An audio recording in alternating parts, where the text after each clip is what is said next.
ഒത്തിരി സാധ്യതകൾ നമ്മുടെ മുൻപിൽ നിൽക്കുകയാണ്. അതുകൊണ്ട് തന്നെ ഈ സീപ്ലെയിൻ ഒരു നഷ്ടക്കച്ചവടമാകുമെന്ന് വിമർശിക്കുന്നവർ ഓർക്കുക. അതിനെ വിജയത്തിലേക്ക് നയിക്കാൻ എല്ലാവരുടെയും സപ്പോർട്ട് ഏതൊക്കെ തരത്തിൽ സാധ്യമാണോ അതൊക്കെ ലഭ്യമാക്കിക്കൊണ്ട് സീപ്ലെയിൻ സർവീസസിനെ കേരളത്തിൻ്റെ വികസന തുടിപ്പിൻ്റെ ഭാഗമാക്കി മാറ്റണം എന്ന് നമുക്ക് ആഗ്രഹിക്കാം. മന്ത്രി റിയാസ് പറയുന്ന ഒരു കാരണം, ഇത് ഉഡാൻ പദ്ധതി, കേന്ദ്ര ഗവൺമെൻറ്റിൻ്റെ ഉഡാൻ പദ്ധതി പ്രകാരം കുറച്ച് സഹായകമായ അന്തരീക്ഷം സൃഷ്ടിക്കപ്പെട്ടതുകൊണ്ടാണ് ഇതിപ്പോൾ ഇവിടെ നടപ്പാക്കാൻ സാധിക്കുന്നത് എന്നാണ്. അപ്പോൾ ഈ ഉഡാൻ പദ്ധതി എന്ന് പറയുമ്പോൾ നമ്മൾ എന്താണ് ഓർക്കേണ്ടത്? ട്രഡീഷൻ, നമ്മുടെ പാരമ്പര്യത്തെ കാത്തു സൂക്ഷിക്കുന്ന പാരമ്പര്യ സാംസ്കാരിക കേന്ദ്രങ്ങളെയൊക്കെ ബന്ധിപ്പിക്കുന്ന പാലം, അതാണ് ഉഡാൻ കൊണ്ട് ഉദ്ദേശിക്കുന്നത്. അതായത് കണക്ടിവിറ്റി ത്രൂ ഔട്ട് ഇന്ത്യ. അപ്പോൾ അങ്ങനെയുള്ള ഒരു കണക്ടിവിറ്റിക്ക് സഹായകമായ ഏറ്റവും ഈസി ആയിട്ട് കണക്ടിവിറ്റി സാധ്യമാകുന്ന, ചെലവ് കുറച്ച് കൂടുതലാണ് എങ്കിൽ പോലും ഏറ്റവും ഈസി ആയിട്ട് ഇന്നത്തെ കാലത്തിന് യോജ്യമായ രീതിയിൽ കണക്ടിവിറ്റി ഉറപ്പാക്കുന്ന ആ ഉഡാൻ പ്രോജക്റ്റാണ് ഇവിടെ മന്ത്രി റിയാസ് ചൂണ്ടിക്കാണിക്കുന്നത്. അങ്ങനെ ഒരു പദ്ധതി പ്രകാരം സീപ്ലെയിൻ കൊണ്ടുവരാം എന്ന് വയ്ക്കുമ്പോൾ ഇതിനകം തന്നെ ഗുജറാത്തിൽ ഇത് നടപ്പാക്കിയിട്ടുണ്ട്, ആന്ധ്രയിൽ നടപ്പാക്കിയിട്ടുണ്ട്, കർണാടകത്തിൽ നടപ്പാക്കിയിട്ടുണ്ട്, കേരളത്തിൽ അന്ന് നടപ്പാക്കിയിട്ട് അത് അത് പിൻവലിക്കേണ്ടി വന്നെങ്കിലും ഇപ്പോൾ വീണ്ടും നടപ്പാക്കുന്നു. അപ്പം നമുക്ക് നമ്മുടെ ടൂറിസം പൊട്ടൻഷ്യലിനെ പറ്റി ഒന്ന് ആലോചിക്കണം. ഒരുപാട് തരത്തിലുള്ള ഇത് ഒരു തരത്തിലും ശരിയാവുകയില്ല, കേരളത്തിൽ ഇത് നഷ്ടത്തിലോടും, അത് കാരണം കൊണ്ട് ഇതിനോട് ഗുഡ് ബൈ പറയേണ്ടി വരും എന്ന് പറയുന്ന ധാരാളം വിമർശകരുണ്ട്. അതോടൊപ്പം തന്നെ ഇത് നന്നായി പോകും എന്ന് പറയുന്നവരും ഉണ്ട്. നമ്മൾ ഓർക്കേണ്ടത്, ലോകത്തെ 18 വളരെ വലിയ പ്രധാനപ്പെട്ട ജൈവ വൈശിഷ്ട്യ കേന്ദ്രങ്ങൾ, അതിലൊന്ന് കേരളമാണ്, പശ്ചിമഘട്ടമാണ്, കേരളമാണ്.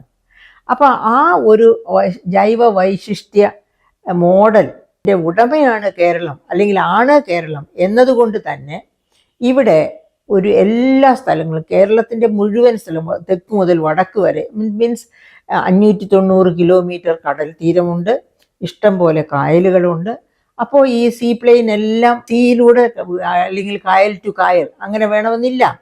നമുക്ക് ഇപ്പോൾ ഉദാഹരണത്തിന് മൂന്നാറിൽ നിന്ന് വയനാട്ടിലാണെങ്കിൽ കബനി നദി ചുറ്റപ്പെട്ട് കിടക്കുന്ന കുറുവ ദ്വീപുണ്ട്, അങ്ങോട്ട് പോകാം. അങ്ങ് കാസർഗോട്ടേക്ക് പോവുകയാണെങ്കിൽ നമുക്ക് ചന്ദ്രഗിരി പുഴയുണ്ട്. അങ്ങനെ 42 പുഴകൾ ഒഴുകുന്ന ഈ കേരളത്തിനകത്ത് ഇത് കായലുമായിട്ട് തന്നെ ബന്ധിപ്പിക്കണമെന്നില്ല, അതുപോലെ തന്നെ കടലുമായിട്ട് ബന്ധിപ്പിക്കണമെന്നില്ല. മാട്ടുപ്പെട്ടിയിൽ ഡ്രോം അവിടെ മാട്ടുപ്പെട്ടിയിൽ ചെയ്യുന്നത് പോലെ തന്നെ കബനിയിലോ ചന്ദ്രഗിരി പുഴയിലോ മറ്റെവിടെയുമാകാം. അങ്ങനെ തന്നെ നോക്കുമ്പോൾ നമുക്ക് ഈ കേരളത്തെ മുഴുവനും ലിങ്ക് ചെയ്യുന്ന, കണക്റ്റ് ചെയ്യുന്ന ഉഡാൻ പ്രോജക്റ്റിൻ്റെ ഭാഗമായിട്ട് തന്നെ ഈ സീപ്ലെയിൻ നടപ്പാക്കാവുന്നതേ ഉള്ളൂ. അത് ലാഭകരമായിട്ട് തന്നെ നടപ്പാക്കാൻ പറ്റും. കാരണം ഡൊമസ്റ്റിക് ടൂറിസ്റ്റാണ് കൂടുതൽ വരുന്നത് എങ്കിൽ പോലും വിദേശ ടൂറിസ്റ്റുകളും വരുന്നുണ്ട്. ഇനിയിപ്പോൾ ഡൊമസ്റ്റിക് ടൂറിസ്റ്റ് ആയിക്കൊള്ളട്ടെ, അവരുടെ ഇൻകം ലെവലൊക്കെ പണ്ടത്തേതിനേക്കാളൊക്കെ വളരെയധികം ഇമ്പ്രൂവ് ചെയ്തു. അങ്ങനെ ഇമ്പ്രൂവ് ചെയ്ത് കഴിഞ്ഞപ്പോൾ കുട്ടികളുമായിട്ട് പ്രദേശങ്ങൾ കാണാൻ വരിക, അതൊക്കെ വളരെ ടൈം പാസിങ്ങിന് മാത്രമല്ല, അറിവ് നേടാൻ വേണ്ടി കൂടി ഇങ്ങനെ പ്രദേശങ്ങൾ കണ്ട് ഇന്ത്യയെ കണ്ടെത്താൻ, ഡിസ്കവറി ഓഫ് ഇന്ത്യ പോലെ തന്നെ നടക്കുന്ന ഇന്ത്യക്കാരുണ്ട്. അതുപോലെ ടൂറിസ്റ്റുകളെ ആകർഷിക്കത്തക്ക എല്ലാ സാധ്യതകളും കേരളത്തിൽ ഉണ്ട് താനും. അപ്പം അങ്ങനെയുള്ള ഈ കേരളത്തിലേക്ക് ഈ ഉഡാൻ പ്രോജക്റ്റ് വഴിയായിട്ട് സീപ്ലെയിൻസ് വരുമ്പോൾ എന്തൊക്കെ പ്രശ്നങ്ങളാണ് ഈ വിമർശകർ ചൂണ്ടിക്കാണിക്കുന്നത്, ഇന്ന് നഷ്ടത്തിലോടും എന്ന് പറഞ്ഞിട്ട് ഇപ്പോഴും പറയുന്നുണ്ട്. അതായത് വിമർശകരുണ്ട്, ഇതിൻ്റെ സൗണ്ട് കാരണം സീപ്ലെയിൻ വന്നിറങ്ങുന്ന, അതായത് വാട്ടർ ഡ്രോമിൽ വന്നിറങ്ങുമ്പോഴേക്കും ഉണ്ടാകുന്ന ആ ശബ്ദവും മറ്റ് പ്രശ്നങ്ങളും എല്ലാം കാരണം കൊണ്ട് ഫിഷ് പോപ്പുലേഷനെ, അതിൻ്റെ പ്രജനന പ്രക്രിയകളെ ഒക്കെ അഡ്വേഴ്സായിട്ട് ബാധിക്കും എന്ന് പറയുന്നവരുണ്ട്. പക്ഷെ അതിലൊന്നും ഒരു കഴമ്പുമുണ്ട് എന്ന് തോന്നുന്നില്ല. കാരണം നമ്മൾ ഇന്നലെ കണ്ടതാണ് ഈ സീപ്ലെയിൻ ടേക്ക് ഓഫ് ചെയ്യുന്നതും ഈ സീപ്ലെയിൻ അവിടെ ചെന്ന് മാട്ടുപ്പെട്ടിയിലെ വാട്ടർ ഡ്രോമിൽ ചെന്ന് ഇറങ്ങുന്നതും ഒക്കെ നമ്മൾ കണ്ടതാണ്. അങ്ങനെ കണ്ടപ്പോഴൊന്നും വലിയ ഭൂകമ്പമൊന്നും അവിടെ ഒന്നും സൃഷ്ടിക്കുന്നില്ല. സത്യം പറഞ്ഞാൽ കായലുകളിലൊക്കെ കാണുന്നത് പോലെ ഒരു ഹൗസ് ബോട്ട്, ഒരു വലിയ ഹൗസ് ബോട്ട് ഓടുമ്പോൾ ഉണ്ടാകുന്ന അത്ര പോലും പ്രകമ്പനം ഈ സീപ്ലെയിൻ സൃഷ്ടിക്കുന്നതായിട്ട് എനിക്ക് അനുഭവപ്പെട്ടില്ല. അതാണ് അവസ്ഥ. അപ്പോൾ ഇനി അത് മാത്രവുമല്ല, പ്രജനനത്തെ കടലിലെ ഫിഷിങ്ങിന്, ട്രോളിങ്ങിന് നിരോധിച്ചുകൊണ്ട് 1-2 മാസത്തോളം ട്രോളിംഗ് നിരോധിച്ചുകൊണ്ടാണ് മത്സ്യത്തിൻ്റെ പ്രജനനത്തെ സംരക്ഷിക്കുന്നത്. അപ്പോൾ അത് നമുക്ക് സാധ്യമാണ്. ഇങ്ങനെയുള്ള ഒരു ഉദാഹരണത്തിന് ഒരു ജെട്ടിക്ക് പകരം പലയിടത്ത്, അതായത് വാട്ടർ ഡ്രോംസ്, ഒന്നിലധികം വാട്ടർ ഡ്രോംസ് ഉണ്ടാവുക. അപ്പോൾ ഇങ്ങനെ പ്രജനനം നടക്കുന്നു എന്ന് വിചാരിക്കുന്ന തരത്തിലുള്ള സ്ഥലത്ത് സാധ്യതകൾ ധാരാളമാണ്. ശാസ്ത്രീയമായി തന്നെ സാധ്യതകൾ, അങ്ങനെ എന്തെങ്കിലും പാകപ്പിഴകൾ ബുദ്ധിമുട്ടുകൾ ഉണ്ടാക്കിയാൽ തന്നെ അതിനെ ഓവർകം ചെയ്യാനുള്ള സാധ്യതകളും നമുക്കറിയാം. അല്ലെങ്കിൽ ആ 1-2 മാസത്തേക്ക് അവിടെ സീപ്ലെയിനിൻ്റെ പ്രവർത്തനം വേണ്ടെന്ന് വെക്കാം. അങ്ങനെയൊക്കെ ആകും. അപ്പോഴും കിടക്കുകയല്ലേ നമുക്ക്. കായലും ഒന്നും അല്ലാതെ കര തന്നെ കണക്ടിവിറ്റി കൊണ്ട് വിജയസാധ്യതയിലേക്ക് പറക്കാവുന്ന തരത്തിലുള്ള കര തന്നെ നമുക്ക് ഇഷ്ടം പോലെ കിടക്കുകയാണ്. അതിനാണ് ഞാൻ നേരത്തെ പറഞ്ഞ ഉദാഹരണത്തിന് വയനാട് ജില്ലയിൽ തന്നെ ചെന്നാൽ എത്ര ട്രക്കിംഗ് പോയിന്റ്സ് ആണ് വയനാട് ജില്ലയിലുള്ളത്. മൈസൂറുമായിട്ട് യോജിക്കുന്ന തരത്തിൽ മുത്തങ്ങയിലുണ്ട് ട്രക്കിംഗ് പോയിന്റ്, അതുപോലെ തന്നെ കാട്ടിക്കുളം അടുത്ത് അവിടെയുണ്ട് ട്രക്കിംഗ് പോയിന്റ്. അങ്ങനെ ഒരുപാട് സാധ്യതകൾ കിടക്കുകയാണ് വയനാട് ജില്ലയുമായിട്ട് ബന്ധപ്പെട്ട്. അതുപോലെ തന്നെയാണ് നമ്മൾ ഈ കേരളത്തിൻ്റെ ജില്ലകൾ, മറ്റ് സംസ്ഥാനങ്ങളുമായി അതിർത്തി പങ്കിടുന്ന ജില്ലകളെല്ലാം തന്നെ പ്രകൃതി മനോഹരങ്ങളായ ജില്ലകളാണ്. ആ ജില്ലകളിലെല്ലാം ഈ സാധ്യതകളും വളരെ നന്നായിട്ട് പ്രയോജനപ്പെടുത്താൻ കഴിയും. അപ്പോൾ തന്നെ 10-30,000 പേർക്ക് നേരിട്ട് തൊഴിൽ കൊടുക്കുന്ന ഏറ്റവും നല്ല ഒരു മേഖലയാണ് ടൂറിസം മേഖല. ഇപ്പോൾ തന്നെ ആ ടൂറിസം മേഖലയുമായിട്ട് ബന്ധപ്പെട്ട് ഇങ്ങനെ സീപ്ലെയിൻസ് വരിക, കേരളത്തെ മുഴുവനും കണക്ട് ചെയ്യത്തക്ക രീതിയിലുള്ള സാഹചര്യങ്ങൾ ഉണ്ടാവുക, 2-3 അല്ലെങ്കിൽ 4-5 ദിവസം കൊണ്ട് കേരളം മുഴുവനും, പ്രകൃതി രമണീയമായ കേരളം മുഴുവനും കണ്ട് അശാന്തമായ മനസ്സുമായി വരുന്നവരെ ശാന്തിയുടെ തീരത്ത്, മനഃശാന്തിയുടെ തീരത്ത് എത്തിച്ച് തിരിച്ചു പോകാൻ അവസരം ഉണ്ടാവുക. അങ്ങനെ ഒരു അവസ്ഥ വന്നാൽ കേരളത്തിൻ്റെ ടൂറിസം ഇൻഡസ്ട്രി വലിയ എടുത്തുചാട്ടമായിരിക്കും നടത്താൻ പോകുന്നത്. അങ്ങനെയാണ് ഞാൻ വിശ്വസിക്കുന്നത്. അപ്പോൾ അങ്ങനെ ടൂറിസം ഇൻഡസ്ട്രിയിലെ വരുമാനം, അതായത് ഇപ്പോൾ തന്നെ ഈ പറയപ്പെട്ട തരത്തിലുള്ള ഒരു മികവും ഇല്ലാഞ്ഞിട്ട് തന്നെ കേരളത്തിലെ ടൂറിസം നമ്മുടെ GSDPയുടെ, നമ്മുടെ ആഭ്യന്തര മൊത്ത വരുമാനത്തിൻ്റെ 12% മുതൽ 14% വരെ സംഭാവന ചെയ്യുന്ന ഒരു പ്രധാനപ്പെട്ട മേഖലയാണ് നമ്മുടെ, ഓർമ്മിക്കണം, നമ്മുടെ കാർഷിക മേഖല പോലും 15% കോൺട്രിബ്യൂട്ട് ചെയ്യുന്നുള്ളൂ GSDPയുടെ ആഭ്യന്തര മൊത്ത വരുമാനത്തിൻ്റെ. ഏകദേശം അത്രത്തോളം തന്നെ ആഭ്യന്തര മൊത്ത വരുമാനത്തിലേക്ക് സംഭാവന ചെയ്യുന്ന ഒരു മേഖലയാണ് ടൂറിസം മേഖല. അങ്ങനെയുള്ള ടൂറിസം മേഖല വികസിക്കേണ്ടത് എങ്ങനെ വികസിക്കണം? അപ്പോൾ ഇങ്ങനെ ടൂറിസ്റ്റുകളൊക്കെ വരാൻ തുടങ്ങുമ്പോഴേക്കും നമ്മുടെ ഈ മൈക്രോ സംരംഭങ്ങൾ തന്നെ കുറച്ചും കൂടി പച്ച പിടിക്കും. ഇപ്പോൾ ഇതിൻ്റെ ഒരു വളരെ പ്രധാനപ്പെട്ട ഒരു വിമർശനം എന്ന് പറയുന്നത്, ഇപ്പം മാട്ടുപ്പെട്ടി ഡാമിലേക്ക് ഈ സീപ്ലെയിൻ പോകുമ്പോൾ 3 ചോലകൾ വഴിയാണ് ഈ സീപ്ലെയിൻ പോകുന്നത്.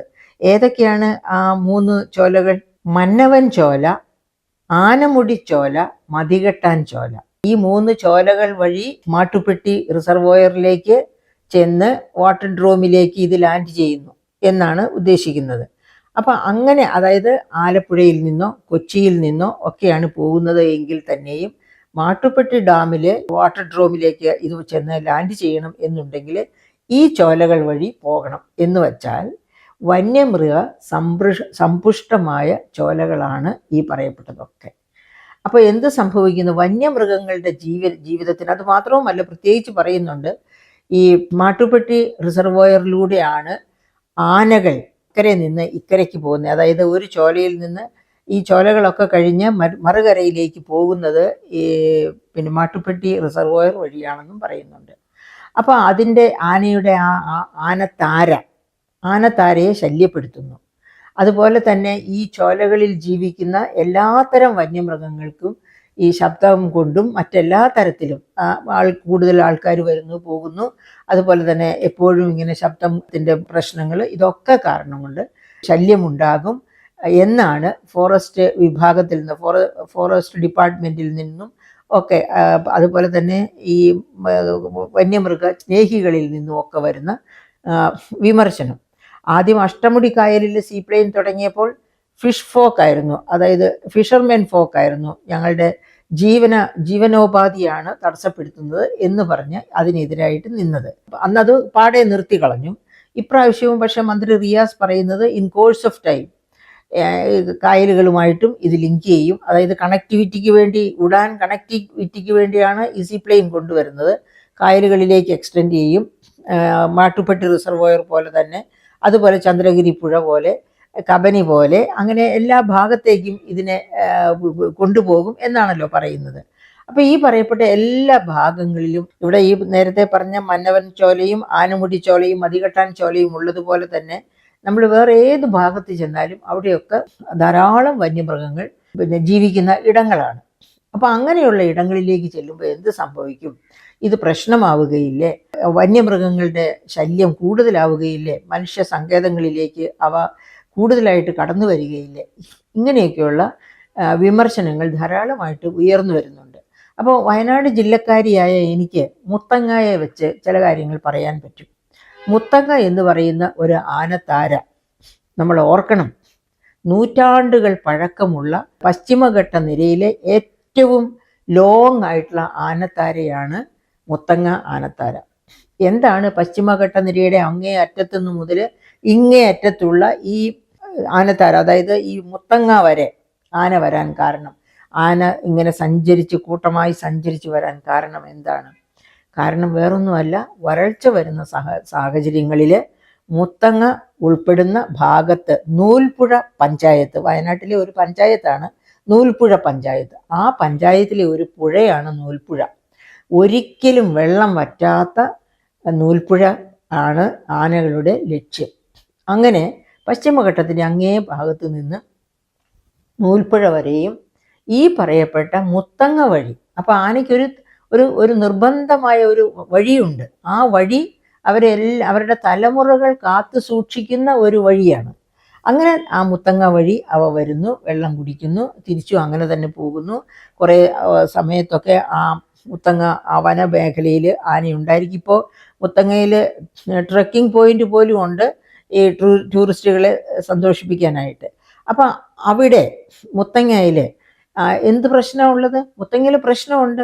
ആനകളൊക്കെ വണ്ടി ഇടിച്ചൊക്കെ ചാവാറുണ്ട്. അങ്ങനെ അതിനെതിരായിട്ടാണ് സുൽത്താൻ ബത്തേരി വഴി മൈസൂറിലേക്കുള്ള രാത്രി 6 മണിക്ക് ശേഷം ആണെന്നാണ് എൻ്റെ ഓർമ്മ ആയിരുന്നു. അതിൽ മാറ്റം വല്ലതും വന്നിട്ടുണ്ടോയെന്ന് അറിഞ്ഞൂടാ. 6 മണിക്ക് ശേഷം, വൈകുന്നേരം 6 മണിക്ക് ശേഷം രാവിലെ 6 മണി വരെ മുത്തങ്ങ വഴി മൈസൂറിലേക്ക് റോഡ് ബ്ലോക്ക് ചെയ്യുന്നു. അത് ഈ ആനത്താരി സംരക്ഷിക്കാൻ വേണ്ടിയാണ്.